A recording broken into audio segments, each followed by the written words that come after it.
ଆପଣ ଜାଣିଛନ୍ତି कि इसबगुल भूसी आपण हार्ट पे केते उपकारी जदि आपण हार्ट प्रॉब्लम नहीं भविष्य हार्ट प्रॉब्लम बाहर ना जदि हार्ट प्रॉब्लम अच्छी ताहले आपण हार्ट आउ बेसी खराब हम ना हार्ट सेफ रही इसबगुल भूसी कि सल्युबल फाइबर अच्छी तो जदि आपणकर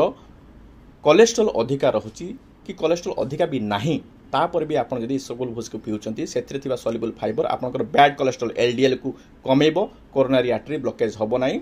आर्टरी फ्री रहिबो ब्लॉकेज कमी जीवो कि हबो नाही पर जदि आपणकर हार्ट प्रॉब्लम अछि ताहेले मध्ये एटा आपनको आउ हार्ट खराब करिबो नाही आपणकर बैड कोलेस्ट्रोल कमेबो एवं पेट सफा रखियो कॉन्स्टिपेशन दूर हबो काहे ना हार्ट प्रॉब्लम थिले हार्ट अटैक हेतिले हार्ट फंक्शन कॉम्प्रोमाइज हेतिले कॉन्स्टिपेशन हबा पेट सफा न रहबाटा हार्ट को आहरी बेसी खराब करियो तो प्रतिदिन संध्या बेले आपण 5 ରୁ 10 ग्राम इसबगुल भूसी को पानी रे भिजे देबे रात्रि सुइला बेले ताकू पीबे देखिबे हेल्दी रहिबे पेट सफा हबो कॉन्स्टिपेशन दूर हबो झाड़ा सफा हबो थैंक यू।